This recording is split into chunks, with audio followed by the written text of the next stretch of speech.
Hello, everyone, and welcome back to English Pod. My name is Marco. My name is Catherine, and today we have an elementary level lesson about food, one of my favorite things to talk about. That's right. We are going to talk about food, but specifically, we're going to talk about a family barbecue. Okay, what is a family barbecue? Well, I'll just say a few words first. A barbecue is usually something that we do outside. We bring food, we play games, maybe have some drinks, and a lot of the food is grilled. So that's what we're talking about today. We're going to hear this dialogue first, and then we'll come back to talk about it.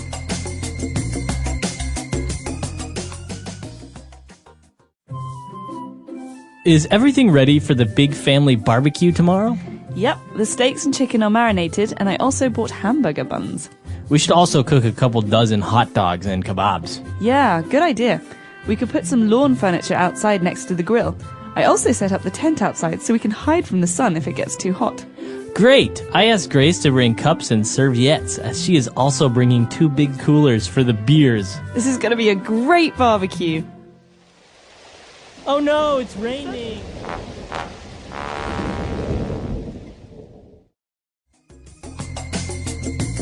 All right, we're back. So probably a couple of words you didn't really understand. So let's take a look at those now in Language Takeaway. Language takeaway. Lots of food words, Marco. The first one is barbecue. We were talking about that a minute ago. A barbecue is something we do usually for something, a special occasion or for dinner. It's a summertime thing. You know, you go outside when it's warm and the entire family comes and we have food. Sometimes people even bring food. Right. And actually, as you mentioned, it's something that you do a barbecue. You have a family barbecue, but it's also a verb to barbecue something. So to cook meat on a barbecue. So that's cooking meat, not in a stove, not with gas. Usually it's under a fire or very warm, intense heat coming from coals. Exactly. And so before we cook food, usually before we cook meat on the grill, before we barbecue it, we have to marinate it, okay?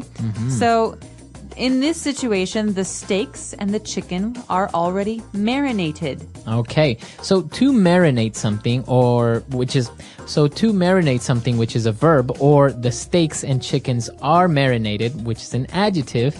So basically means that you have added spices and maybe some lemon juice, different herbs or salts to the meats in order to give it flavor before you cook them.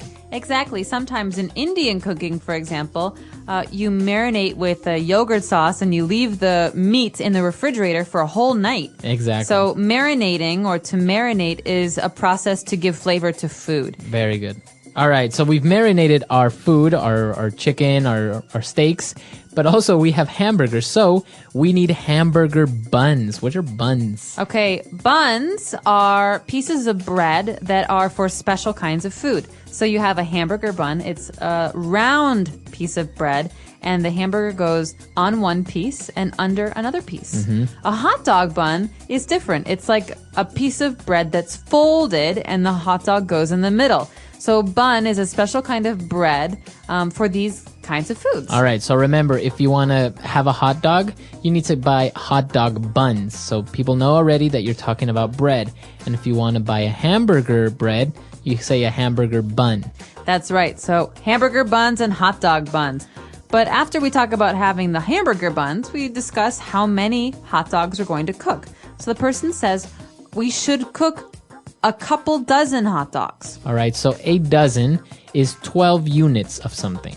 Right. So eggs are sold in dozens. We buy a dozen eggs. We buy 12 eggs. Okay. Or you can say half a dozen. That means 6. Half of 12. And a couple dozen is usually around 24, 25. Okay. Very good. So a dozen hot dogs, and they are also getting kebabs. What are kebabs? One of my favorite foods. Kebabs are sticks or skewers of meat. So you have a very thin stick and you put the meat on it and you put that on the grill and you cook the meat on the grill.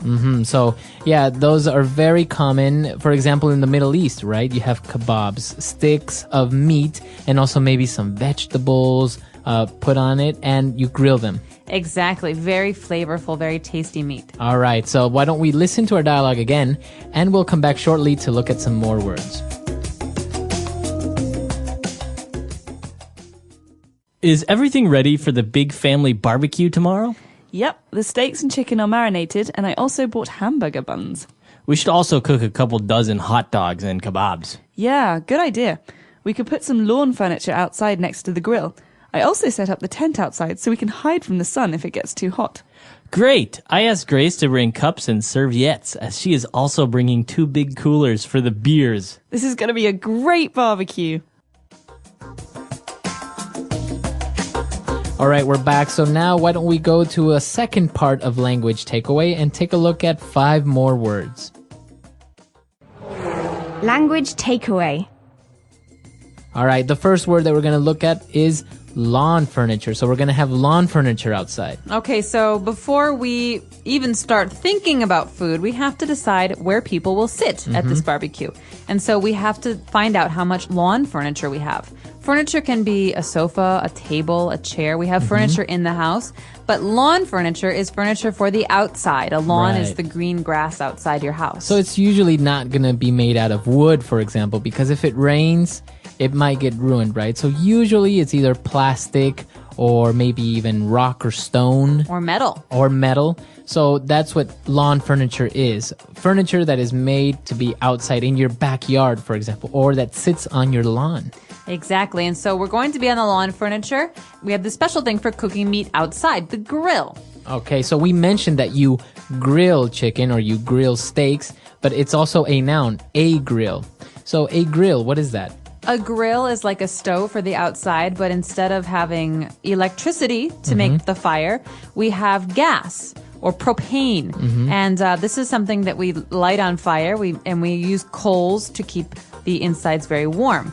And so this is just a way to cook meats or even vegetables outside. Okay, perfect. So that is a grill. And if you're going to cook foods or vegetables in this way, so you're going to grill them. All right. And well, just in case it gets hot and you want to hide from the sun, we are going to set up a tent. Okay, a tent. You can sleep in a tent, but in this case, a tent is just a covering outside. So maybe some cloth or some fabric that will stand over us when we sit down or want to be outside. It's also a way to protect us from the rain. Right. So as you mentioned, a tent is something that you set up temporarily made out of cloth or plastic to protect you from the sun or rain. Or if you're going camping, you sleep in one. All right. And now that they have all the food, they need cups. And then they mentioned this strange word. It kind of sounds French. Serviettes. Serviettes. So I do think it comes from the French word. This is a British way of saying napkins. A napkin. It's like paper for cleaning your hands and cleaning your mouth that you throw away. Okay, so you can say napkins, or if you want to sound a little bit more fancier, you can say serviettes. And speaking of fancy, let's talk about beer. Where do we keep beer? It has to stay cold, right? Right, so usually you would place it in a refrigerator, but if you're outside or you're going camping, you want to keep them cold or you want to keep something hot. You place it in a cooler. Okay, so a cooler is a plastic bin or a plastic box that we put all of the ice in and the drinks. So it's not just for beer, it's also for Coke and Sprite and all these different drinks. Right, so it's usually made to keep something cool, but as I said, if you want to keep something warm, you can also keep it in the cooler. It keeps the temperature of the foods. And the nice thing is that it's not electric, so you can use it anywhere. Right. All right, so that's all the words for today. Why don't we listen to our dialogue for the last time?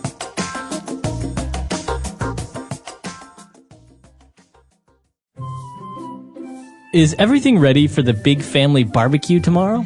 Yep, the steaks and chicken are marinated, and I also bought hamburger buns. We should also cook a couple dozen hot dogs and kebabs. Yeah, good idea. We could put some lawn furniture outside next to the grill. I also set up the tent outside so we can hide from the sun if it gets too hot. Great! I asked Grace to bring cups and serviettes, as she is also bringing 2 big coolers for the beers. This is going to be a great barbecue. Oh no, it's raining!